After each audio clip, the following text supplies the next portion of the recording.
आई बस झालं. अगं दुसरा हात राहिलाय अजून बाई. अगं नाही, अभ्यास आहे माझा बस. आत्ताच वेळ आहे बरं का आईच्या हातून मेहंदी काढून घेण्याचा. उद्या शारदाच्या लग्नात घर पाहुण्या रावळ्यांनी भरल, मग मला वेळ मिळणार नाही. सगळ्यांचं खाणं पिणं लई कामं असतील मला. कोण पाहुणं रावळं? घ्या, हे पण माहित नाही तुमच्या बहिणीला. तुझ्या बापाचा गोतावळा लई मोठा आहे बाई. शेजारच्या 4-5 गावात पाहुणं आहेत आपलं. आपलं? आई जेव्हा तुला आम्हा तिघीं सकट घराबाहेर काढलं तेव्हा त्या पाहुण्या रावळ्यातलं एक जण तरी आलं का ग तुझी विचारपूस करायला? आलतं नाही ना? मग गरज काय त्या पाहुण्या रावळ्यांची? अगं ज्या पाहुण्या रावळ्यांनी आपण जिवंत आहे को मेलो याची साधी चौकशी केली नाही, त्या पाहुण्या रावळ्यांना आपण माझ्या बहिणीच्या लग्नात बोलवायचं? रिकाम्या घरात लगीन लावायचं का गौरी? आपण चौघी पास आहे. लग्नासाठी ना त्या बापाची गरज आहे ना त्याच्या घोतावळ्याची. आई तुझ्या मनात जे चाललंय ना ते मला चांगलं कळतंय. एवढंच कळतंय ना? मग जगराहाटी कशी कळत नाही तुला? एकाच गावात राहतो आपण. लग्नात पोरींचा बाप का नाही म्हणून लोक विचारत नाहीत का? लोकांचं सोड, सासरची माणसाची विचारतील. विचारू दे, मग सांगायचं त्यांना की माझ्या तिन्ही लेकींना बिनकामाच्या बापाची गरज नाही. गौरे, मी तुम्हाला जन्म दिला असला तरी त्या बिनकामाच्या बापाचाच अंश आहे तुमच्यात. मग बाप कसा महत्वाचा नाही? हा, चालीरीती सोडून नाही चालत गौरी. मी उद्या जाणार आहे. त्यासनी तुमच्या कन्यादानासाठी तयार करायला. आई तो माणूस आणि त्याची ती बायको आपलं हे घर खानावळ बळकावून आपल्याला रस्त्यावर आणण्याच्या विचारात आहे. त्यांच्या घरी तू जाणार आहेस? काय करणार? आणि तू तिथे जाऊन रडणार, हातापाया पडणार? आई तो माणूस आहे ना, आधी तुला ही खानावळ आणि घर त्याच्या बायकोच्या नावावर करायला लावणार. करणार तू? हा, करणार. तुमची लग्न होणार असतील तर करणार. आणि तू कुठं राहणार? मी कुठं बी राहील, त्याची काळजी सोड तू. माझ्यासाठी तुमची लग्न महत्वाची आहे. गौरे बाई, हात जोडते तुझ्या पुढं. हटवादीपणा नग करूस बाई. ऐकलं तुम्ही? स्वतःच्या आईला रस्त्यावर आणून लग्न करणार आहे तुम्ही? आई, आमच्या लग्नामुळं जर तू रस्त्यावर येणार असशील ना तर लात मारते मी असल्या लग्नावर.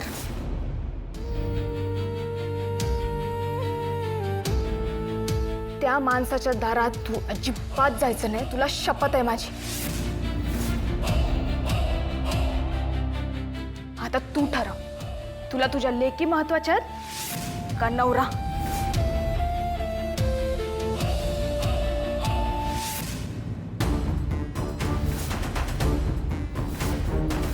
आमच्या आईने नाही, तुझ्या नवऱ्यानं आमच्या आईला सोडलंय. नवऱ्याच्या जोरावर लाली पावडर करून गावभर उंडारणाऱ्या तुझ्यासारख्या बाईला काय कळणार आहे का कष्टाने मिळवलेल्या मान सन्मानाचं महत्व?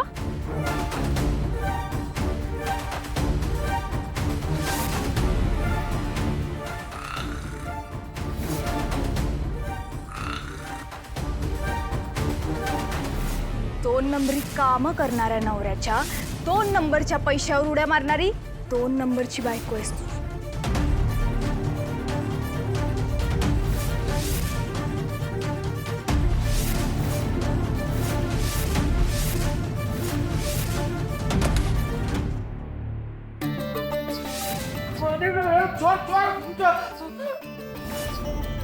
हिंदुराने आपल्या लग्नानंतर आपण आंबोळीच्या घाटात गेलो होतो ना, धबधब्याखाली भिजलो होतो. तेच आठवलं भाऊ मला. तुला पण तेच आठवलं ना, म्हणून हे असं दिदे, दिदे काय झालं? झालेल्या अपमानानं माझी झोप गेली, भूक मेली आणि तुम्ही लबाड लांड ग मस्त चैनी झोपताय गाढवासारखं ढाराढूर. झोपा कशा लागतात र तुम्हाला? अगं दीदी, तू कशाला टेन्शन घेतेस? आम्ही आहे ना. अगं हे बघ, खानावळ खाली कशी करायचं ना, लय मोठं प्लॅनिंग चालू आहे माझं. हे बघ, डॉनाला मी ती सांगत होतो.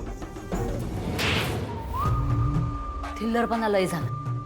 उद्याच्या उद्या खानावळ खाली झाली पाहिजे आणि ती दळभद्री आणि तिच्या 3 पोरी रस्त्यावर आल्या पाहिजेत, कळलं? निघ चल.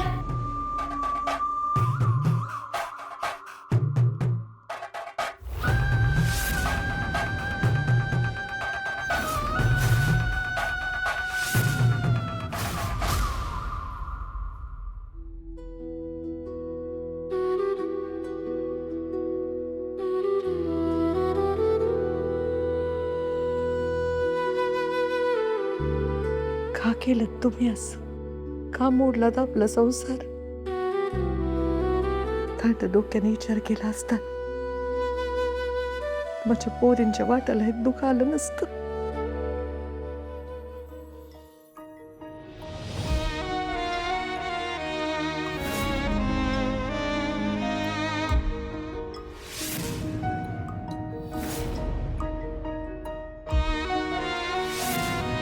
काय मागितलं मागून मागून? वंशाला एक दिवा तेवढा पण नाही देऊ शकले नाही बाई. काय संसार करायचा ह्याच्या सांगत मी? जनार्दन, बायको आणि मुली असताना असं दुसरं लग्न करणं हे काय बरोबर नाही. मग मी काय करू? हा, मला सांगा, एका मागे एक 3 पोरीच वंशाला दिवा नका माझ्या? जाऊ दे आमचा वंश मरू देत असत. अरे वा, आता काय बी आज द्याव, मला ह्या बाई संगत राहायचंच नाही. ठीक आहे, वंशाला दिवा पाहिजे, पण त्यासाठी बायको आणि पोरी यांना वाऱ्या सोडून देणार आहेस का?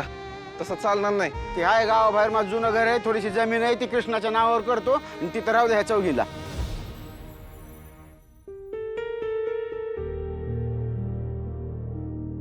अहो कृष्णाताई, अहो तुम्ही मंगळसूत्र गहाण ठेवताय. घाण नाही टाकते.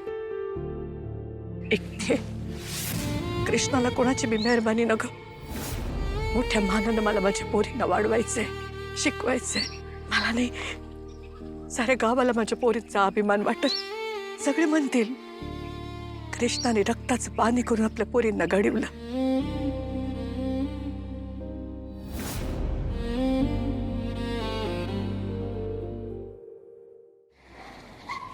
बाय ताई. अरे शेखर दादा. गौरी. काय मिनी?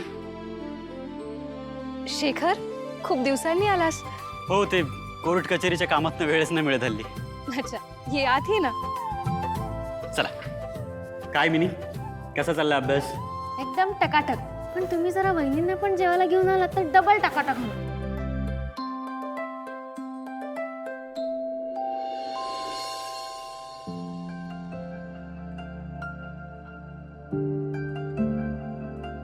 सॉरी दादा, मी काय चुकीचं विचारलं काय?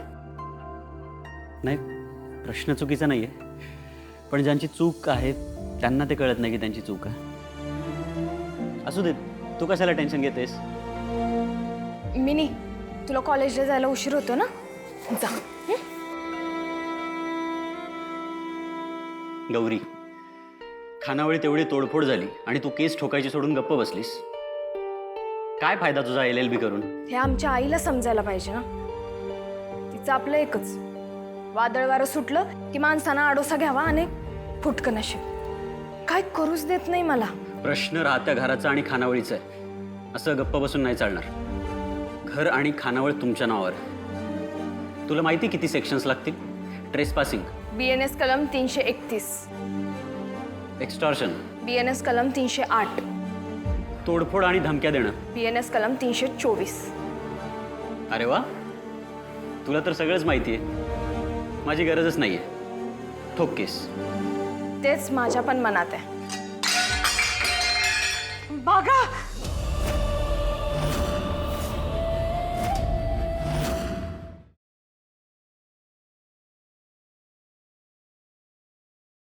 नात्यात जपतात एकी कृष्ण इचाले की